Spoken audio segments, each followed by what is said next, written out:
Yes, dear students, this is lecture number 3 of our course research methodology. It's about types of research.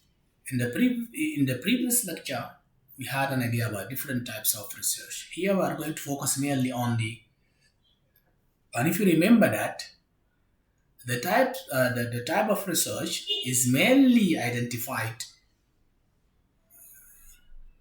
according to different areas or on different bases. So here we are going to focus mainly on the research methods, which are broadly classified as qualitative and quantitative in terms of the information or the data of the study.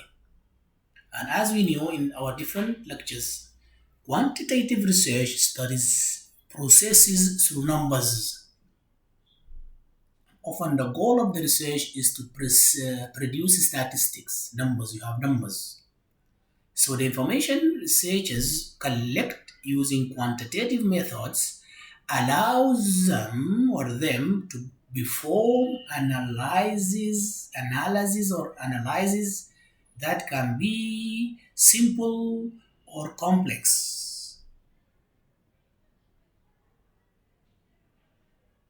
So researchers use, for example, specific methodologies.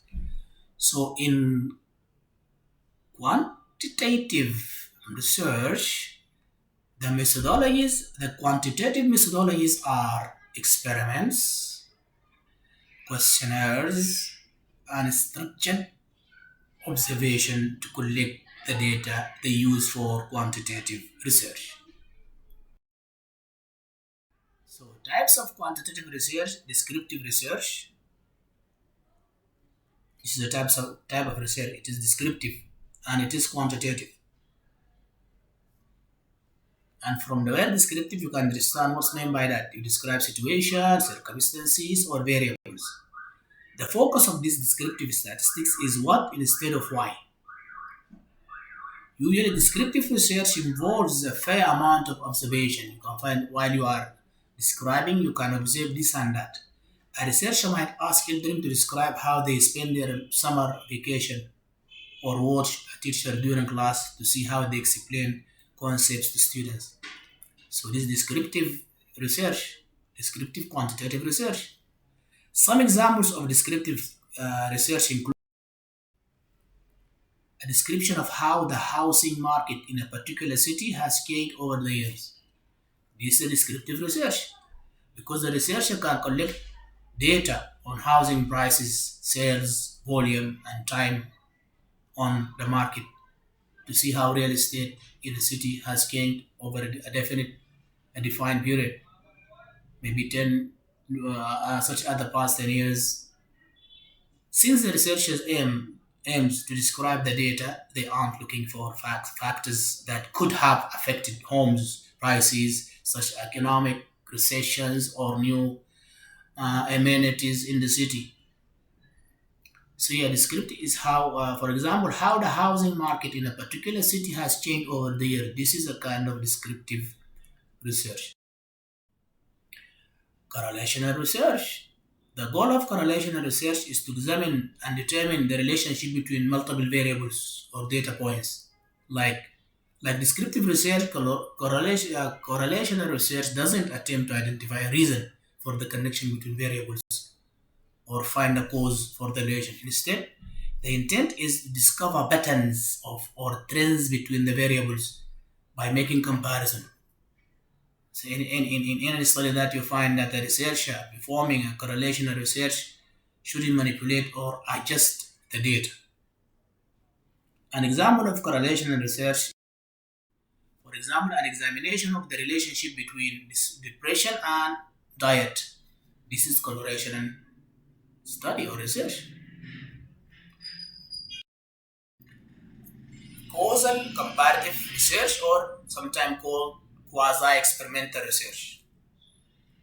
So this is a type of quantitative research. Quantitative research are divided into descriptive, correlational, and causal comparative research, which sometimes called quasi-experimental research. In this has aspects in common with experimentation but can be considered as true experiment. The goal of causal comparative research is to create a cause and effect relationship among multiple variables. The descriptive research where you describe content. Correlational, you find the differences between or comparison between. Quasi experimental or causal comparative research. It's when you find or create a cause and effect relationship among multiple variables. What sets this type of research apart from true experimentation is that the researchers here cannot manipulate the independent variable. So researchers also need to use naturally occurring or pre-existing groups as part of the study and randomly assign individuals to particular groups. Unlike a true experiment, there is no control group during quasi-experimental research. Example of quasi-experimental research in survey or questionnaire.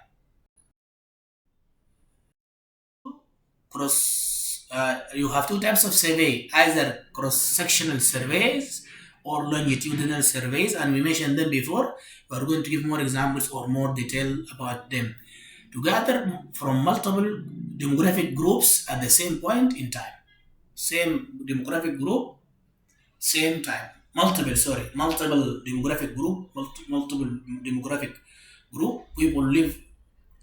People from different ethnics, different social whatever factors group within the same time. While longitudinal survey gathering data from one demographic group multiple periods of time. In one different group, one in the same time, one group different time. This is the difference between cross-sectional surveys and longitudinal survey. The second one is you have interview or survey, and there are two types, either cross-sectional or longitudinal, and we know the difference between them. We have interview where you interview people as similar to questionnaire, but instead we have a participant fill out a paper or digital form. The researcher asks questions while sitting face to face or with participants, or while they are on the phone or maybe online nowadays. So you have two types of interviews. Interview can be structured. You have a structured interview, which means what? The researcher asks the same questions in the same order to everyone who participates. What's meant by structured interview? The researcher asks the same questions in the same order to everyone who participates. During an unstructured interview, the researcher might ask questions as they think of them or questions in response to what the participant says. Sometimes that you ask when you have the question, we have question one, you ask it, question two, question four, three, five, and so on. You ask the same question within the same order to the same people within the same time. While unstructured interview, you ask question one, maybe you go to you ask many other questions which are not noted. The researcher might ask questions that as they think of them. That means you are not going to ask the same question to the every individual every individual participants. You may ask you hit the same point of the interview of the study, but you ask them differently according to the person, the knowledge of the person, who are you interviewing, and so on. So the questions are not like the same question, but different question according to different situation with different people, but you hit the same point of the study. So this was meant by unstructured. You do not follow the same order of the question when you ask the participants of the interview. The question, you ask the question in response to what the participants says.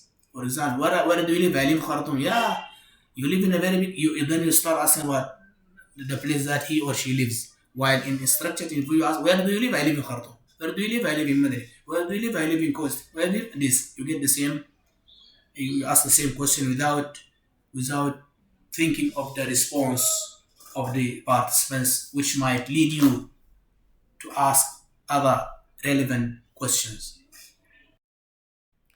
The third one is observation. Observation involves watching people and taking note while of their behavior or habits. To collect qualitative data, but can be used to collect quantitative data. For example, a researcher might observe employees leaving work for the day and count those who have who have might who live at who, who live right at 5 p.m. So it was that this is actually one of the qualitative research methodology, but it can be quantitative. Quantitative if you observe them leaving, for example, at a certain point of time. At 6 o'clock, 6 o'clock, five students, five people leave. At six people leave. You can find a room for numbers, which makes it more quantitative rather than. So the fourth type of methodology in quantitative research is close-ended questionnaire or survey. This type of questionnaire, where you ask, for example, these types of questionnaire or survey are like multiple choice tests where participants must select from a list of pre-made answers. According to the content of the question, they must select the one that they agree with the most. This approach is the simplest form of quantitative research because the data is easy to combine and quantify. We are going to know more about questionnaire and different types of we have open-ended questionnaire and closed-ended questionnaire. Now we go to the second type of research, which is qualitative research, and it is defined as market research method that focuses on obtaining data through open-ended and conversational communication. There is no number. The method is not only about what people think, but also why they think. For example, they think so. So qualitative research, unlike quantitative research, we don't have numbers, you know, and we have defined it before in the previous lecture. Qualitative research has been defined in the previous lecture. What is the difference between qualitative and quantitative research that has to do with numbers? This doesn't have to do with numbers. It's subjective. It's more subjective than the quantitative one. It has to do with the opinion of someone about something, you know, and so on. So types of qualitative methods with examples. One one-on-one interview. Interview is one of the. If you remember, we have two types of interviews: structured and unstructured. You know, structured and interview, unstructured interview. These are more quantitative research, more quantitative than qualitative. Like conducting one-to-one in-depth interview is one of the most common qualitative research methods. It's a personal interview that is carried out with one respondent at a time. You ask someone and then you get one respondent at a time. This is purely a conversational method where you see that it comes in the form of a conversation and invites opportunity to get details in depth from the respondent. You ask someone and then you get the respondent from. It's one-on-one interview. The second one is ethnographic research. It's the most in-depth observational method that studies people in their naturally occurring environment. This is why this method requires the researchers to adapt to target audience environments, which could be anywhere from an organization to a city or any remote location. Here, geographical constraints can be an issue while collecting data. So, ethnographic research has to do with people and their you collect data according to the geographical environment, you know, case study research where there is a case and then you study the case. Over the past few years, you see it develop into a valuable equal research method.